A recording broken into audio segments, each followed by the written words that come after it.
Hey there, welcome back everyone with Dr. Pacoya McCall Robinson. How could I forget my own name? And Insight Me's Pull Up a Seat.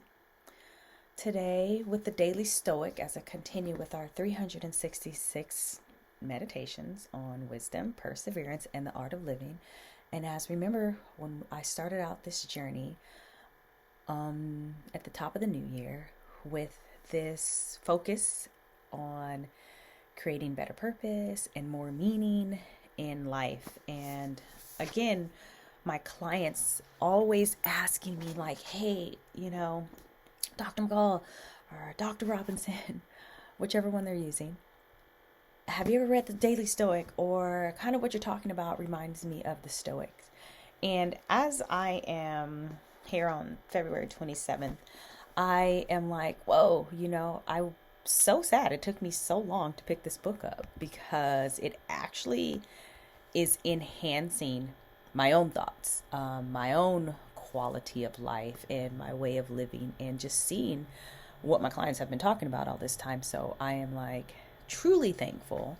Shout out to you guys, you know who you are, for bringing this to me. And if you know me and have worked with me, whether that's via therapy or coaching, I'm always up for, enhancing my toolkit and my toolbox so that way I can bring a multitude of ways to work with people.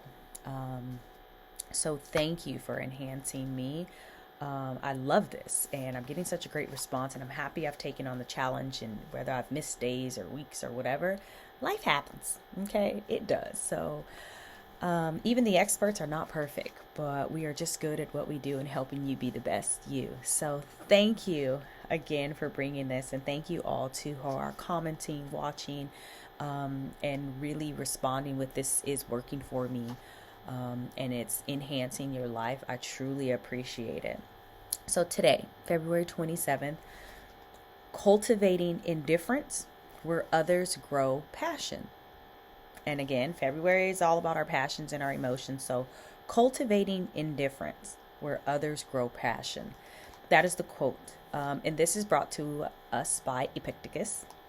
And he says, of all the things that are, some are good, others are bad, and yet others are indifferent. The good are virtues and all that share in them. The bad are vices, and all that indulge them. The indifferent lie in between virtue and vice, and include wealth, health, life, death, pleasure, and pain. I'll read that last sentence again. The good are virtues and all that share in them.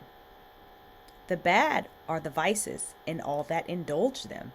The indifferent lie in between virtue and vice, and include wealth, health, life, death, pleasure, and pain. Sorry about my hiccups. So where do you guys lie on this? This is funny. Are we the good, the bad, or the indifferent? I think for me it's, is it Tuesday or Wednesday? Because I might have a little good, a little bad, and a little indifference always. I think a little bit of this and a little bit of that is always healthy, so long as I am not swinging from one extreme to the other, and I am good about where I lie. So I will read on. Imagine the power you've had in your life and relationships. If all the things that trouble everyone else, how thin they are, how much money they have, how long they have to live, how will they die, didn't matter so much. So all these things that we worry about, if they did not matter so much. What if, where others were upset, envious, excited, possessive, or greedy, you were objective, calm, and clear-headed? Can you imagine that? Can you envision that? Imagine what it would do for your relationships at work, or for your love life, or your friendships. Seneca was an incredibly wealthy, even famous man. yet he was a Stoic. And if you're just tuning in, Seneca was like the Epictetus and Marcus Aurelius, right? He had many material things, yet, as the Stoics say, he was also indifferent to them. He enjoyed them while they were there, but he accepted that they might someday disappear. What a better attitude than desperately craving more or fearfully dreading losing even one penny. Indifference is solid middle ground. It's not about avoidance or shunning, but rather not giving any possible outcome more power or presence than is appropriate. This is not easy to do, certainly, but if you could manage, how much more relaxed would you be? Oh my goodness. To be indifferent. And as I was even listening, I'm like, all of my initial judgment and jumpiness about being indifferent, your habitual fence straddler, either it is or it isn't, nothing in the middle can be trusted.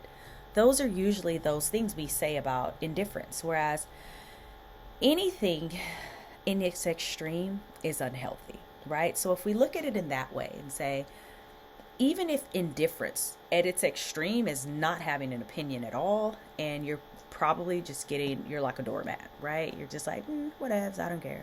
Whatevs, I don't care. And how frustrating that can be. Yet someone always having this strong, I give a fuck all the time versus the person who gives no fucks about anything ever, right? Where's the middle ground? And I think that's what they're talking about here is if you can just grab a little piece of indifference and apply it to whatever extreme maybe we are sitting on in that day or in that moment. And think about like Alice in Wonderland, okay? Remember when she bit off that little mushroom? Hello, right? And whether she grew really big or she got super tiny, that's this extreme that was happening. She took a little too much and then she didn't take enough. But then when she learned that middle ground, she was just the right size, the right this, the right that, to apply it at that very, very moment. So if we can all be Alice, for a minute and finally gauge that mushroom just properly to enhance however we may be feeling in that moment and apply the right amount of care, right? That just sweet amount of care to give. How much more relaxed would we be if sometimes we know just when to be like, let him live, just like yesterday, right? To each his own on this one. Or today it's time for me to show up and be like, I care about this one. I'm going to indulge a little bit. I am going to get into a little healthy banter with you. What will we look like? And even just thinking about it, where do you fall on this spectrum? Are you some of the good or some of the bad or some of the indifferent? And the best way, if you're like, I don't know, sometimes when we look in the mirror, we only see this face. But the important piece is who's around us and how are we impacting them? Maybe you have a trusted friend that you can say, hey, how do I usually respond? Am I a little good? Am I bad? Is my cup half full or half empty? And somebody's going to be like, well, I don't know. That depends. Are you drinking or are you pouring? Right?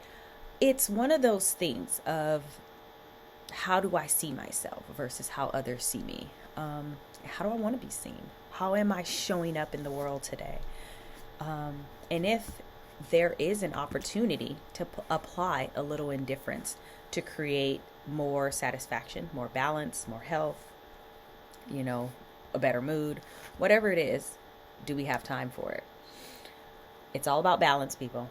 So see if you can cultivate a little indifference today, where others may be passionate or stressed out or angry or yelling at you. And you're like, do not engage today.